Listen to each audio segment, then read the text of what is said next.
5 years ago this week, the craziest possible thing that could probably happen to a human happened to me. I really think about this every single year. I heavily stew on this topic pretty much every night when I go to bed, but I also just feel like every year when this week specifically rolls around, I get a little bit anxious and think about it a lot, and I wanted to revisit it and talk about it with you guys, but I wasn't sure how I wanted to do that. Specifically, regarding death and being respectful of someone after they've passed, because I regretted how I told this story previously. I just kind of did like a whole word vomit story time, and I think I needed that to just get it off my chest and try to kind of cope with the trauma of it. But I don't feel like that's totally necessary 5 years later. Rather, I figured I could give you some insight into what exactly happened and then what I've learned from it. If you're new here, hi, welcome. My name is Reagan and I am 27 years old. I'm 28 years old.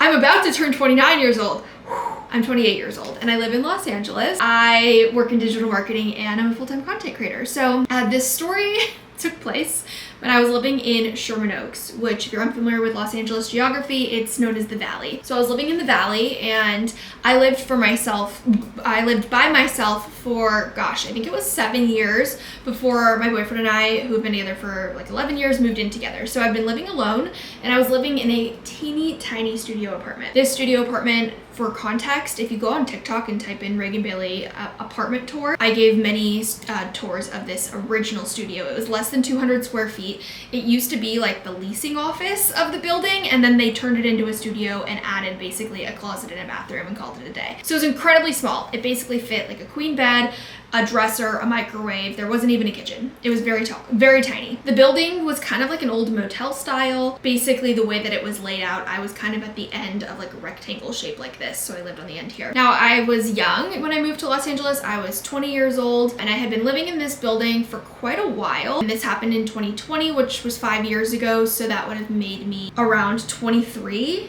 24 at the time. Regardless, living by myself, a girl, it's the middle of a pandemic, we're 2 months in, and things are just rough. Anybody who lived alone during the pandemic knows how horrible it was living by yourself. It was isolating. All my family is not in California. They're all in Florida. My brother hadn't moved here yet. So I was completely by myself. I was also self-employed at that time as well. This was kind of the beginning of being self-employed. I started my company in January of 2020 and it was June 2020 at this point. So completely self-employed. I didn't have coworkers. I didn't have Zoom meetings. I was literally just locked up in my house like the rest of us. Now, I don't want to go through this entire story time necessarily for the sake of my mental health and rehashing all of the gory details. Basically, the premise is that I lived in this apartment and things just started to feel wrong and weird. I was feeling very off. I was feeling like I was hallucinating almost. I wasn't sleeping well. There was a smell that was atrocious that continued to compound the hotter that it got during the summer. Mind you, I live in Los Angeles. This is peak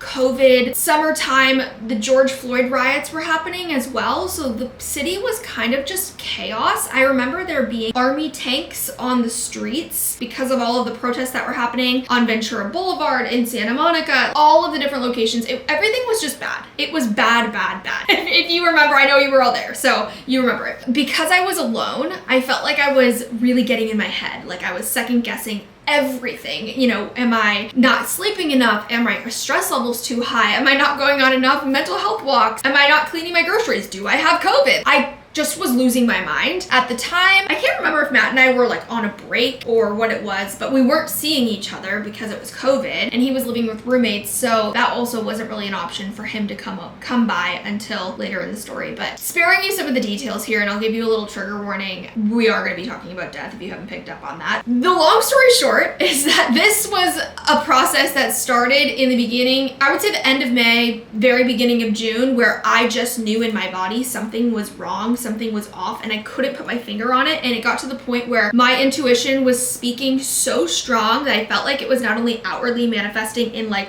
anxiety, my sleep, my stress, but also I was like, I have to do something. I have to act on this feeling. I just know in my gut something is wrong and I can't figure out what it was. So I had come to the conclusion a multiple different conclusions. I was just trying to think like self-soothe, but I was like, maybe there's like a dead rat in the wall. I had this weird thought, and I don't even live near a body of water. Mind you, I was living in the valley, but I had this weird thought that I was like, oh, maybe there was like a bird, and a bird caught a fish and was flying with it and dropped it on the roof of the building. No joke. This is a legitimate thought I had many times. And I'm like, I think there's like a dead fish on the roof. So I kept calling my management. I was acting on this feeling because I was like, I'm going crazy. I'm going crazy, and there was no one validate me. It wasn't like I didn't talk to any of my neighbors. I wasn't friends with any of my neighbors. I really kept to myself because I was a solo female living alone. A lot of people in my building as well. Like I would say half, if not more than half. There was only maybe like, I think it was like 15 units. I would say at least half left during the pandemic. And then the rest of them, either they lived alone as well, or like, I just noticed there wasn't a lot of people there. Like I think some people went and stayed with family, whatever it might be. So I also was just like kind of freaked out being alone, and it got to the point where I got the authorities involved. But mind you, there was the George Floyd protests going on in the city. So like cops are maxed out. They're also not really responding to anything that's like not an absolute immediate emergency because of the threat of COVID exposure. Like we really didn't know anything about COVID at this time. We were only 3 months into COVID. Oh, there's like all these crazy precautions. I was like, you know what? I can't sleep at night. Like I'm losing my mind. I'm gonna call and get a welfare check. Well, when you do a welfare check, like you kind of have to have a reason for it. And I didn't necessarily have a legitimate reason other than I was like, I have a feeling there might be something wrong. And I guess I forgot a detail, which is that I had called my management to get an inspection of the building because I was like, I think there's like maybe a dead rat in the wall or a squirrel or a dead fish on the roof. I just know something is wrong. And again, it was like kind of met with the same sentiment of like, well, it's COVID. If we don't have to expend these resources or expose people, like we don't want to. So is it really that bad of an emergency? And I was kind of like,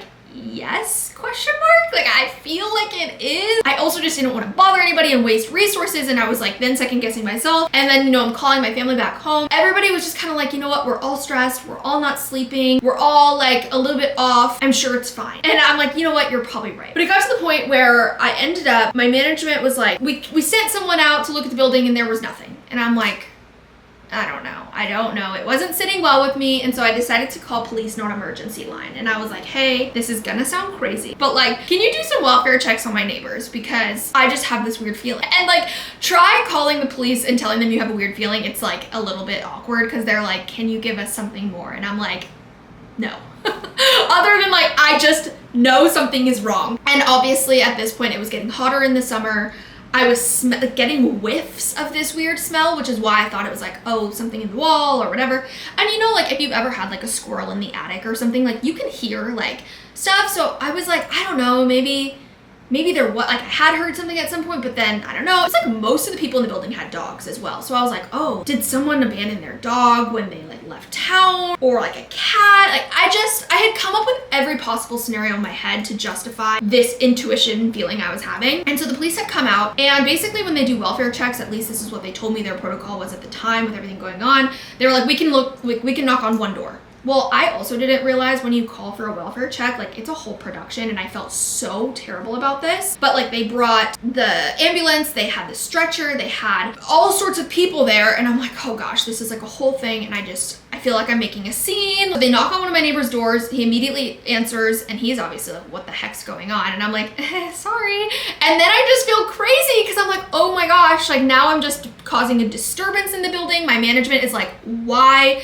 did we get a report that like you called in welfare checks? They basically were like, you need to chill out. And everybody, like I just felt like it was bad. Doing even further in my head because I'm like, wow, I think I am going clinically insane. One of the cops could really tell I was like in distress over this. The way that this all kind of like mapped out in my building was they had kind of knocked on the neighbor who was like closest to the stairs when you first come upstairs. They just like knocked on that neighbor door. Mind you, I'm like another door down here, and then they could keep going around like to all the other neighbor doors, but they didn't because they just knocked on the one. And then it was me, so they stopped there. So the guy came up and he was like, listen, if in a couple days things are still like, you still feel this way, give us another call. And he's like, give it a couple days though. And then he's like, try to pressure your management, see if they can get involved. So exactly 48 hours to the dot, I called back on a Wednesday, which was around this time 5 years ago. And they came back, same thing all over again. I'm freaking out because I'm like, I really hope that I'm not bother. Like, I didn't want to take away police resources during this important time. And so they come, and within minutes, I feel so validated because one of the cops was like, there is 100% a deceased human on property. We know this smell. We know what's going on. We're calling him back up. And I was like, wait, what? Because I had never once in my head thought it was a neighbor, like a human being. I just thought in my head it was maybe like an animal or something. Like, I never once went there. And so at this point, Matt had come, I think it was maybe that night before. It was Wednesday when I made my second call to authorities, and I think he had come Tuesday night maybe. He was still reporting into work or something at the time, so he had come, which was already a whole thing. We weren't really like seeing people at the time. And so he came, and Matt immediately, that was his first thought. And we actually got an argument over it. I was like, you're crazy. Nobody is dead. Like, what are you saying? Like, that's insane. And we got like an argument over it because I was like, goodbye. Like, you're being crazy. And sure enough, he was right. I'm not going to share a lot of the details out of the respect for the person who did pass, but I do want to share my part of it. So I'll fast forward to essentially the cops confirming there is 100% a dead person. Let's just say my management was 0% helpful, that nobody answered the calls, nobody came on property, they never really validated me at all, and also I had to battle them to try and get my security deposit back and all of that. Back to the cops confirming all of this. Mind you, I'm like prime suspect here because I'm the only person who's been like, hey, I think something's wrong. And the reason that this was able to unfold in my understanding of why this went on so long and how the person went unnoticed was that there was basically the COVID forgiveness program for rent. And so it didn't really tip anybody off because they weren't requiring you to pay rent on time due to everything going on with the pandemic. When someone wasn't paying rent, it wasn't that weird. So I do understand that part, I will say. Let's just say that this person had been passed for an extremely long amount of time. It wasn't like a day or two. It was weeks upon weeks upon weeks upon weeks of time, according to what they had gathered from the coroner, authorities, and all that stuff. When I tell you I've never felt more validated in my entire life, and from that moment on, literally for the past 5 years, I act every single time I have a gut feeling about something, because let me tell you, your body is amazing. Your body is amazing, and I really feel like after that, I learned anytime you're like sitting across from someone and you're getting a weird vibe, you feel like they're being disingenuous, or you walk into a room and you're like, I don't feel welcome here. Like, I take that stuff so seriously now because of how my body knew something was up and my alarms were sounding like you have to act on this. Now, it turns out that all of the feelings of anxiety, sleep deprivation, hallucinating, all of these symptoms I was having was associated with being in such close proximity to a deceased body for such a prolonged period of time, because mind you, it was the pandemic. We were in lockdown. So I was in my apartment 24 hours a day, minus my like 30-minute little mental health walk around the block for weeks. So you can only imagine how crazy that makes you. That was incredibly validating on one hand. And then I'll kind of pivot to, I'm not a religious person. If you've been around for a while, you know that there's specific reasons as to why I was not raised religious or with faith. However, I am incredibly spiritual. And so a really cool caveat, and I'll bring the story full circle, is that I have been approached by several different mediums over the past 5 years. I want to say it's been around like 3 or 4 different like mediums or people who speak to people who've crossed over, and they have all given me messages that are completely in line with receiving a message from this person who is passed, and it aligns perfectly with the details of my neighbor. And I feel so incredibly, I don't know, I can't describe it to you. I feel like they look over me and help protect me because I made a really big effort to validate them receiving peace at the end of their life. Does that make sense? It really brings me so much comfort knowing that, and while it was a very traumatic experience, I find peace in knowing that I helped someone be put to rest in a more peaceful way, because ultimately nobody deserves to be left that way for long periods of time, and they deserve to be put to rest at the end of their life. So it was, I feel like, hopefully, I'm not gonna say their name, but if you are looking over me, thank you so much. I really appreciate that. And if you take anything away from this story, it is to trust your gut, continue being persistent when you feel like something is wrong, that your life is valuable. Everybody's life is valuable, regardless of how I feel about this situation. And I feel like everything happens to everyone for a reason. I know that's so cliche, but I felt like this was meant to happen to me, to give me a even bigger and brighter perspective on number one, how precious life is, but also how amazing it is that if I were to pass, someone would come looking for me. That's a big blessing to have, that some people do not have that luxury. So I feel really lucky in that sense. But it really shaped, I feel like, a lot of who I am now in a really strange way and unexpected way. Craziest thing by far that has ever happened to me in my entire life was my intuition telling me that I am about to discover someone who is no longer with us. So there you have it.